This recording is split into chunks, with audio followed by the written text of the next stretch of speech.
Hey, good afternoon to you. 5:06 now, News Talk 105.9 WMAL, where we're making sense of the news. You can join us today, 888-630-9625, 888-630-WMAL.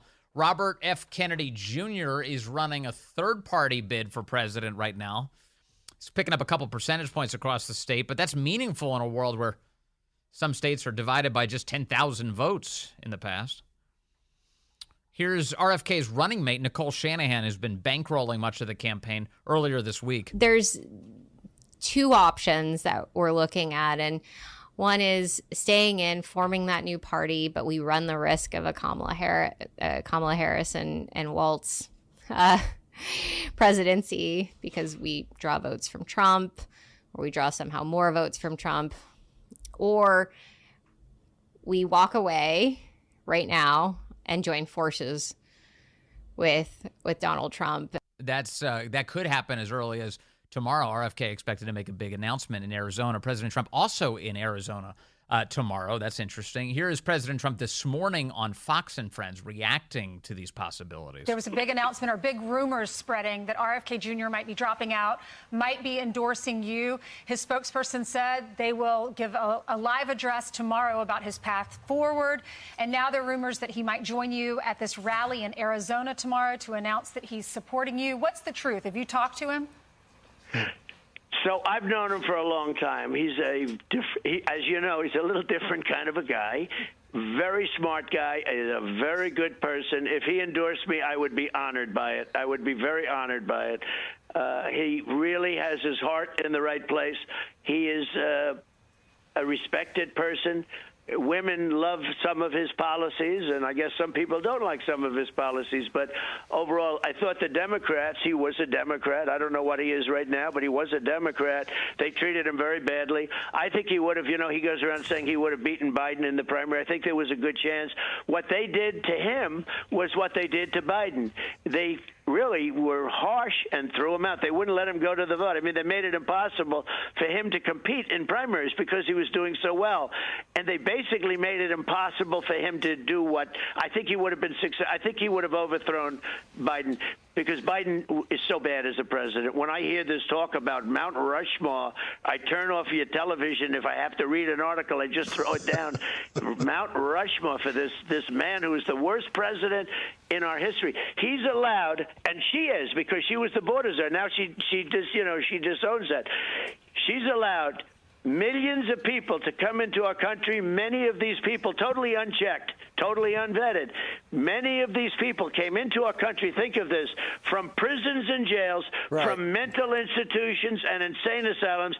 And, Brian, there's many terrorists coming in. There you go. President Trump starting with he'd be grateful to have RFK endorse him, honored, ending with Kamala Harris is destroying our country. Here with reaction to all of it, Ryan Girdusky now. He's the founder of the 1776 Project Political Action Committee and the co-author of the book, They're Not Listening, How the Elites Created the Nationalist Populist Revolution. Ryan, good afternoon to you, sir. Thanks for having me on, Ben. How big would it be for RFK to drop out and endorse Donald Trump? How meaningful is that? RFK is polling between 2 to 4% in most states. Some polls have him as high as like 6 or 7. Mm-hmm. I'm doubtful that it's that strong anymore. But listen, anything in these kinds of close elections matter clearly. So it would definitely mean something. I don't know if it would be as important as it would have been when he was still polling in double digits. Mm-hmm. But Trump's not in a place to turn away support from basically anybody at this point. But it would also elevate the conversation around just how anti-democratic the left is. I mean, this is one of the messages that we've been hearing from RFK and his running mate, Nicole Shanahan, who, by the way, has been a big Democrat donor for many years, and she is now saying she completely regrets the fact that she's been fueling a party that is looking to limit the choices voters have. Yeah, I mean, listen, she's not going to start funding Trump's super PACs to the tunes of tens of millions that Democrats have been fueling Kamala's. But once again, I mean, anything does help in this situation where polls are very, very tight. I think that it definitely, if they can get the 1 point bump, that would help. My fear, being somebody who wants Trump to win, is that RFK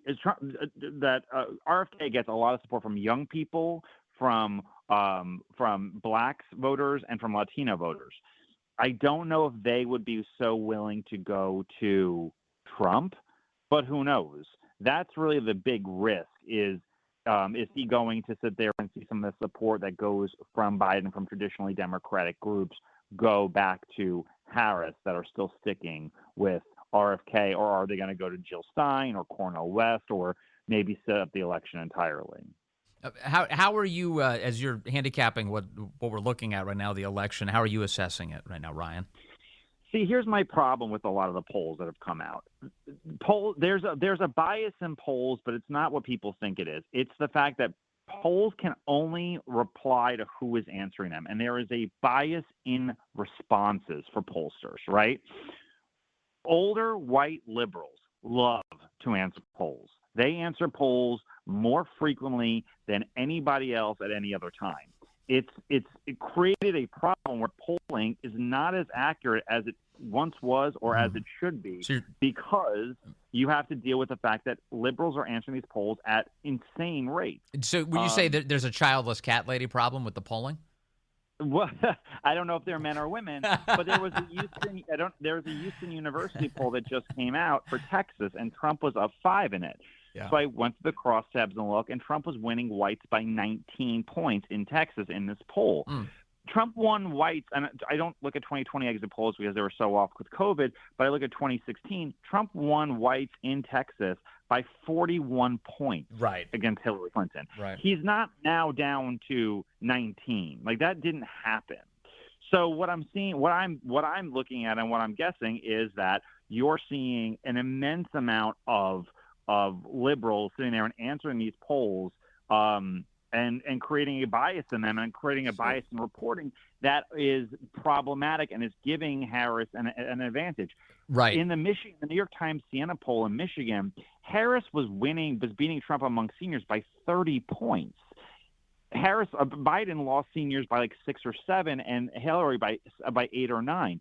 There wasn't a 40-point swing. What you're seeing is older liberals are answering these polls at insane rates, insane numbers, and they're throwing these polls. So I think Trump actually has a better edge, and this is my brain talking. And like my brain and my heart are usually fighting each other when I'm looking at elections. In this case, they're on the same exact opinion. Is I think that these polls are off because we are seeing an immense swing due to response bias, and I think that that's why there could be an instance like in 2020 and like in 2016 where Trump vastly overperforms polling again. Sure, and we've seen, as you just noted, that typically with polling involving Donald Trump, that his support is not fully represented in the responses. That he outperforms his polls with each passing election. It's just a matter of by how much. By way of comparison, though, if we look at 2016 and 2020 at this very same time, Trump is performing better than he was in those elections. So adding all of this up, Ryan, it sounds like you are, at least for now, you're a bit encouraged by what you're seeing. Yeah, I think that he's actually in a very good place. There is a big question. There's 3 groups that really could supercharge Harris. Do black voters come back to her like they were? Because Harris, as of right now, is the worst performing Democrat in modern American history among black and Hispanic voters. Yeah. So do black voters come back to Harris? That's a big question that we don't know the answer to. Does the polling show a swing towards young people back to Harris, because she hasn't performing extremely well with those voters either? And does Harris supercharge any other portions of the Biden coalition? I don't know the answers to those questions. That could flip the polls either which way. But among white voters, I feel like there's an underreporting, and if Trump can win the margin by about 14 points, he's probably going to win the election. And that's the big question, is the national margin among white people plus 14 or minus 14? Yeah. That's really going to be the decision maker in this entire election, because she's going to be vastly underperforming among blacks, Latinos, Asians, every other group, even people. Yeah. She will be underperforming Joe Biden. Let me raise another element here that I don't think has gotten quite as much attention as it should, because the media is pretending, I think, that it's not a real scenario. I think one theory of how Democrats are handling things is that they know behind the scenes that the presidential election is over, that Trump is set to win it, and now it's a matter of trying to stop the bleeding in the House and the Senate. A piece of evidence for this is Joe Biden's answer this week on the tarmac about why he got out of the race. I want to just play this and get your reaction. Take a listen. No one knew it was coming. What I decided to do was I didn't want to the extent that the party thought they'd lose Senate seats or House seats, that would have been the topic you would have had to cover the entire remainder of the campaign. And it wasn't worth it. It sounds to me like Biden's kind of admitting one of the conversations behind the scenes was it's really about the House and the Senate. What do you think of that, Ryan? Look, there is definitely a bunch of Democrats who very much want Kamala Harris to lose. If you look at the bench in Democratic politics, it's very strong. You have Wes Moore, Josh Shapiro, Gretchen Whitmer, Gavin Newsom, J.B. Pritzker. You have one strong Democrat after another, and primarily very, very, very strong states. If Kamala Harris wins, right, you're not going to see another Democrat nominee until 2036, which I know seems like a million years out there, but there won't be another one for 12 years. By that point, all of these new, young, fresh generation Democrats will all be retired. They will have been out of office for either 2 years or 4 years or some 6 years. They will have all completely lost their mojo. AOC will still be around. She'll still be fairly young, but all the rest of them will be gone. And if you're Gretchen Whitmer and you've spent so much money to look like a real housewife of Detroit, and you've done this whole revamping of your image, or you're Gavin Newsom and you've done 700,000 Fox News hits to raise your national profile, and you chase the left wherever it goes, including reparations for blacks and all these other very unpopular ideas, you really don't want a situation where you'll have been out of office and you're really old news come the next time around. So I think there's a lot of Democrats who will not say this out loud, but they are very much rooting for Kamala Harris to lose, because if she wins, it's the end of their career. Yeah, well, and if it does happen that she wins, and we move ahead all these years from now to figure out, okay, who's the next Democrat, assuming we still have a country, I get the feeling Nancy Pelosi is going to still be around for some reason. I don't know why. Yeah, it's cockroaches, Cher, and Nancy Pelosi, the three things that never end. Yeah, I mean, it's entirely possible, but I think that is why a lot of young Democrats really don't, and a lot of Democratic consultants really want to start the party over again. But after these old white people go, let me tell you, it's nothing besides fruits and nuts. That's it. Ryan Girdusky, thank you, with the 1776 Project Political Action Committee. Always nice to talk to you, Ryan. Yeah, the DNC, they say they're going to have a surprise guest tonight. Everyone's wondering, who could it be? I know who it isn't. Joe Biden. It's not Joe Biden. He's not welcome. Not welcome at all. Let's see here. Dave calling in from Alexandria, line 2. Hello, Dave. You're on the Vince Colonnese Show. Hi, Vince. Good afternoon. Hey, I'm hard-pressed to recall a time when I so vehemently disagreed with any of your guests. Normally, they're all spot on, but the last gentleman you had on who rattled off Governor Brillcream, Whitmer, Shapiro, and Pritzker as, the future of the Democrat Party. I mean, they, two of the four have done so much damage to their own states and their own voters and the children in those states. That's just not going to happen. I don't know about Shapiro. I don't know enough about him. I do know he's Jewish, coming from a Jewish family myself, but being a longtime atheist. I don't know that the country is ready for a Jewish president, and not in an anti-Semitic way.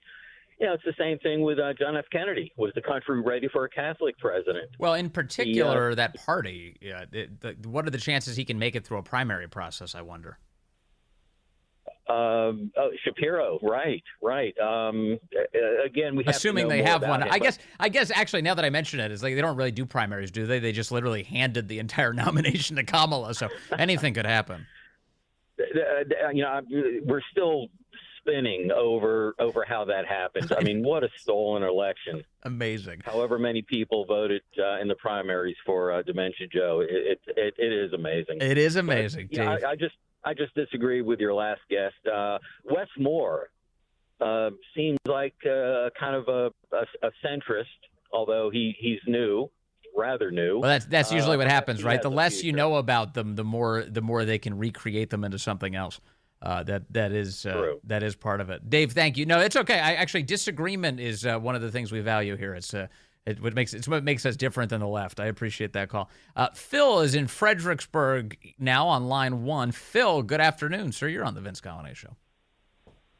There is no way in blazes that RFK is going to endorse Trump tomorrow. I'm telling you. Is this a scoop, Phil? Is this a scoop, or you're just making you're making an educated prediction here? I'm telling you, he is going to be offered a cabinet job in the Harris White House. They're going to offer to make good his financial campaign monetary losses, and he's going to come out like a little puppy. He's going to say, I'm going to go to Washington to make sure that the Harris White House hears the will of the American people, and it's going to be really awful. I hope I'm wrong. I hope that he has the courage to stand up for freedom in America. But, man, I'm telling you, RFK is impress me, please, RFK. Oh, please. So Phil's got a message for RFK today. He's prepared to be disappointed by him. Don't disappoint Phil, RFK. Don't disappoint him, would you? I don't need that in my life. I need Phil happy. I really do. Thank you, Phil. Appreciate the call. Hey, coming up, some of the madness at the DNC, including I wanted to share with you one former CNN guy. Now that he's free, he can tell you the truth about what's actually happening in the skyboxes at the Democrat convention. And Oprah Winfrey takes the stage to say she's a victim of income inequality.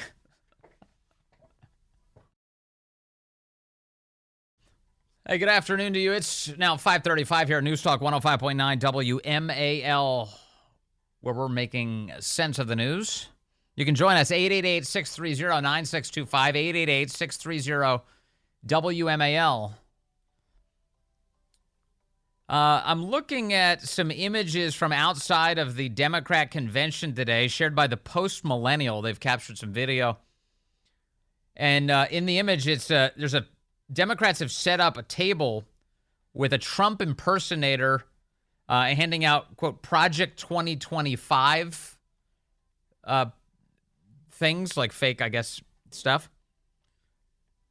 And somebody's holding a sign behind Trump. It says, guilty, 1 honk imprison, 2 honks execute.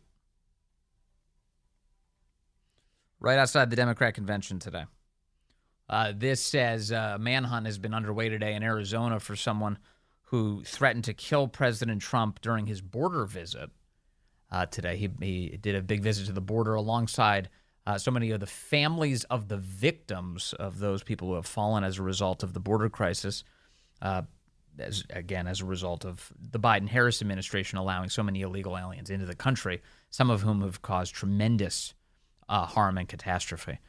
It is a wild time to be an American, isn't it? And so there you go, outside of that convention. I want to play some audio from the convention with you coming up. But first, take some calls here. I've got Charlie calling in from South Carolina, line 2. Charlie, good afternoon. You're on the Vince Callahan Show.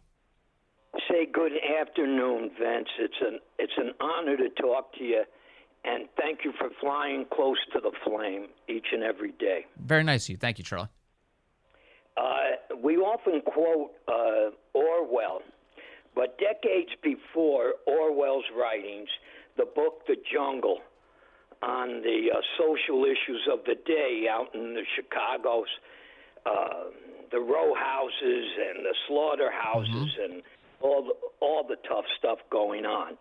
But point on of this week, the final line in that voluminous book, The Jungle, Georges, one of the characters in the book, stumbles upon and he hears chanting and yelling and calling from this meeting hall. And he comes upon the socialist political meeting rally in Chicago. and the chants emanating from the meeting hall is, Chicago, we will own you. That was written in 1905, 1906. Yeah, about the socialists, from the perspective of the socialists. Upton Sinclair writing about his time in a meatpacking plant there in Chicago. But the final line, Chicago, we will own you, from the Socialist Party. Yes. It just recalls, I read the book 50 years ago. So I wanted to share that with you. Well, and thank you for No, but this is, let me hang with me for a second, Charlie, because this is one of the things I've been wondering. You know, from the very moment that they announced Chicago, that is not in any meaningful sense the kind of city you would choose if you were looking to appeal to the broad American middle. That's not what you're doing. Meanwhile, the Republicans, they went to Milwaukee, Wisconsin. They're going to a battleground state. They're trying to convince people to support them. That's not what the Democrats are doing here, Charlie, are they? No, not at all. Vince, I was born and raised to a Polish family, the youngest of 11 in Albany, New York. We lived the jungle from the 30s, 40s, 50s, and 60s. There were 11 of us, a fatherless family, the staunchest, hardest, proper mother upbringing that a Polish Catholic woman could instill into her children. One priest, one sister of mercy, and upstanding citizens. The Democratic Party, the first time I went to vote in Albany, New York, I said to the alderman, show me how to vote. He went into the booth with me, Vince, and of course he showed me. He pulled every Democrat lever. Well, you were asking for it. You said, show me how to vote. He voted for you. I wasn't proper grammar at the time, but I'll never forget that, Vinny. And if you vote Democrat, these aren't the same Democrats. No. There's no way in hell. No. Charlie, thank you. I appreciate the call. Excellent references and excellent stories. And it sounds like a great family, too. Thank you, Charlie. Thanks for the time, Vince. Of course. Bye-bye. Let me go back to that convention in Chicago now for a moment. So, they keep talking about all the things. We're going to take on the rich. We're going to take them down. But, of course, one of the things you have to be cognizant of the fact is that some of the wealthiest people in our entire country, some of the wealthiest industries, they're entirely in bed with the Democrats. That this is a scam. This is entirely, an inside game. And just the pretending they're going to go after all of these people. Really? I mean, even former CNN host Chris Cuomo, who's now with News Nation, he was saying, look, the Democrats are full of crap here. Just look at the skyboxes. A big theme here at the DNC is that they're going to go after corporate gouging. And they're going to go after corporations, whether it's in taxes, largesse, loopholes. The RNC, we heard the same thing. They're going after the elites, the two sets of rules. Let me reveal a reality to you that has to be spoken to here, okay? These are the soldiers. These are the men and the women that go back to their constituencies and their communities, and they fight. They take time from their jobs. They take time from their families, Republicans and Democrats alike. He's gesturing to the people on the floor who are fighting for a worse America. That's what they do. They need to charge these people up. They need to be able to get them on board. But there's another reality that is literally looking down on them. Greg, look at the ring of sweets, okay? This is not unique to Democrats. There is a game of money. When people talk about uniparty, we are strangled by the money reality in our politics. Those suites start at $500,000. You think there's like a teacher group up in there? You think it's like the Cub Scouts? Or Randy Weingarten, maybe. I mean, not actual teachers, just, people who are abusing them, using them, stealing their money. Of Columbia County, South Carolina, that's up in those boxes. Some of them are lobbies and good things. The media boxes, you think they're free? Why do you think I'm on the floor? News Nation is not a broke company. Nexstar is a massive organization. We are corporate media. We don't have one of those boxes. But they didn't want to waste money on Chris Cuomo. I think that's one of the messages here. Because that's the game. You pay to play. Those boxes are filled with the same people that they say they're going to regulate. They are literally looking down on the faithful and being told, yeah, we're going to break down on them. We're going to make them pay their share. They paid $500,000, $700,000, $1 million, $1.5 million to have those seats. They get hotel suites that are probably gifted to the party. And the same thing is true with the Republican side. And they're going to take them down? They're going to change how it is. They are looking down from on high at the people who make the difference in their communities. And that is the reality of politics. You know, I'm not going to dismiss his point about Republicans being captured by big money interests, though. I do think that's a really important element here. And when he says uniparty, and he's right on the money here, literally, because, you know, the idea that Washington and the people who occupy it don't serve the needs of the people all across this great country, that's real. That's a very real thing. Why is that? Well, yeah, there is a lot of corrupt subversion of the obligations that these lawmakers are supposed to fulfill. And that is true of both parties. But boy, these Democrats really, really captured by these big money interests who are not looking out for you. That's for sure. And he is right to point to each of these boxes and say, who's really buying this convention? Look, $2 million, you think that goes to the arena? No, it doesn't. It goes to the Democrat Party. That's where it goes. It's a fundraising scheme. Yeah, come on. You can be close to this. You get a direct line to all of the decision makers in our party. You just give us the right amount of money. You get to influence the whole game to your own benefit. And that's what happens. Ask Hunter Biden. Hunter knows how this works. So there's Chris Cuomo calling that out. Speaking of Democrat donors, of people with a lot of money who are working for their own interests and not yours, Oprah Winfrey was out there last night giving a speech. They say she snuck into the event. The New York Times reported that Oprah Winfrey snuck into the actual arena. She wore a hat, sunglasses, and a face mask. And when she said hello to Nancy Pelosi backstage, Pelosi had no idea who she was at first, according to the New York Times. She had no idea that was Oprah. What if Pelosi asked her for a drink or something? Will you fetch me a Chardonnay? It's Oprah Winfrey. Don't do that. Don't do that, Nancy.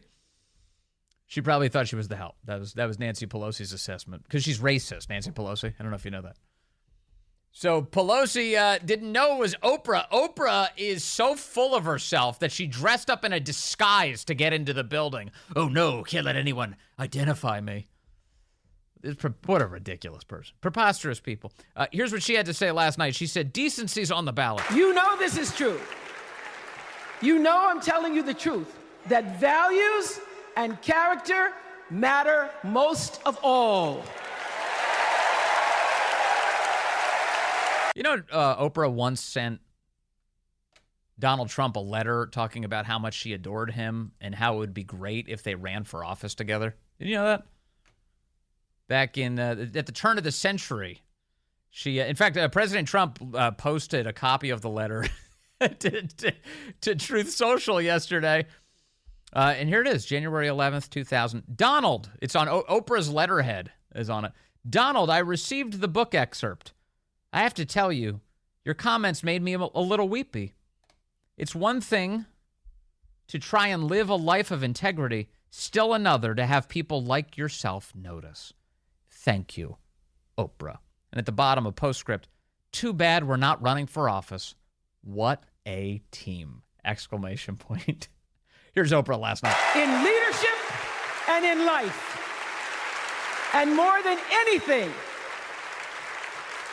you know this is true, that decency and respect are on the ballot in 2024. There she is. Now, also, Oprah, I don't know if you know this, Oprah is a victim. She's a victim. There should be charities dedicated to saving Oprah from whatever awfulness has befallen her. Here is Oprah Winfrey last night saying that she's been on the receiving end of so many horrible things, including income inequality. From the redwood forest, love those redwoods, to the Gulf Stream waters, I've seen racism and sexism and income inequality and division. I've not only seen it, at times I've been on the receiving end of it. What? What in the hell is she talking about? She's the polar opposite of that story. She's been on the receiving end of racism, sexism, and income inequality?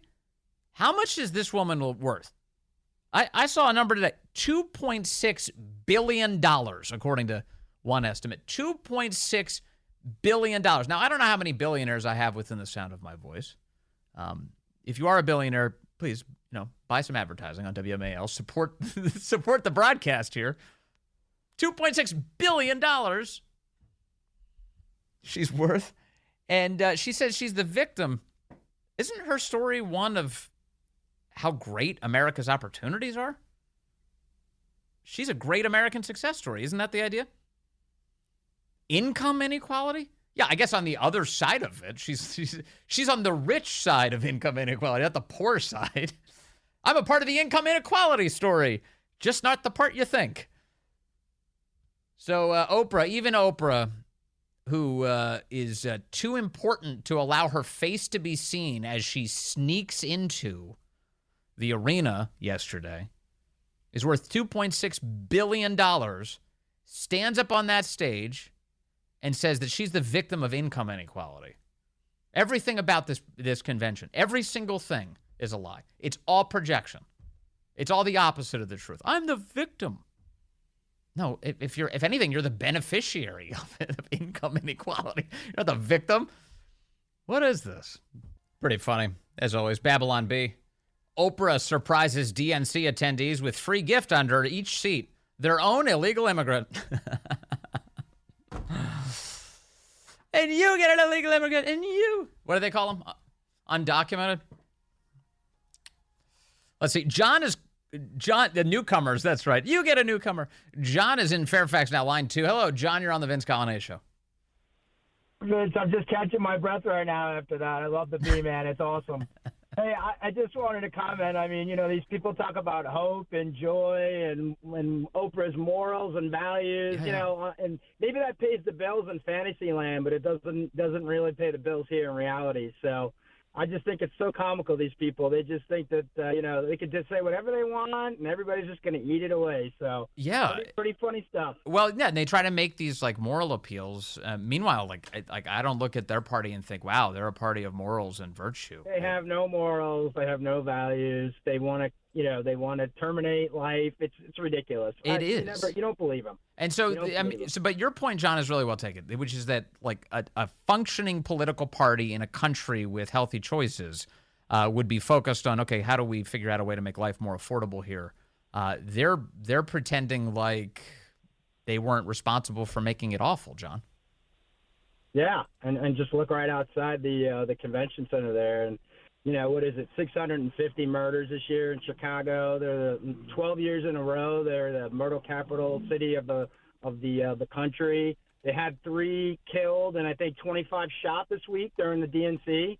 So yeah, I mean that's really great statistics there if that's what you're striving for. Yeah, and they also committed 25 abortions too to add to the death count while they've been there. John, right outside with Planned Parenthood. Yeah, exactly. Thanks, right. I appreciate you taking my call. Thank you, John. I appreciate your call. There's yesterday we got the numbers out of the Biden administration. We got numbers out of the Biden administration that they had overcounted the number of jobs in the country by nearly 1 million over the past year. Whoops, actually, it's 1 million fewer than we thought. Sorry about that. Our bad. Yesterday, Gina Raimondo, who apparently is the Commerce Secretary, nobody knows who this is. Gina Raimondo. She was on ABC News, and she was confronted with Donald Trump's criticisms about the dishonesty of those jobs numbers. Gina Raimondo has no idea that it's Biden's own administration who released the numbers. Today, the Bureau of Labor saying that more than 800,000 fewer jobs were actually created than initially reported. And we have a soundbite here just to play. We can listen to it together because Donald Trump is already addressing this on the campaign trail. So let's take a listen to that one together. The administration padded the numbers with an extra, listen to this one, 818,000 jobs that don't exist. So when you hear that, do you potentially think that this new numbers could be a liability for this campaign? No, when I hear that, first of all, I don't believe it because I've never heard Donald Trump say anything truthful. It is, though, from the Bureau of Labor. I'm not familiar. You're the Commerce Secretary. What? She's not familiar with the Biden administration releasing those numbers yesterday. If you're wondering what that is, it's literally Trump derangement syndrome. Trump quotes the Biden administration, and now the official position of the Democrats is it didn't happen because Trump said it. Tonight, the madness continues. Kamala Harris is going to take the stage and pretend to accept a nomination that was granted to her weeks ago when they had a virtual vote. It's all a scam. They're promising a big surprise tonight. Maybe she'll do a Venn diagram on stage or something. Either way, we'll cover it here on WMAL. The great one, Mark Levin, up next.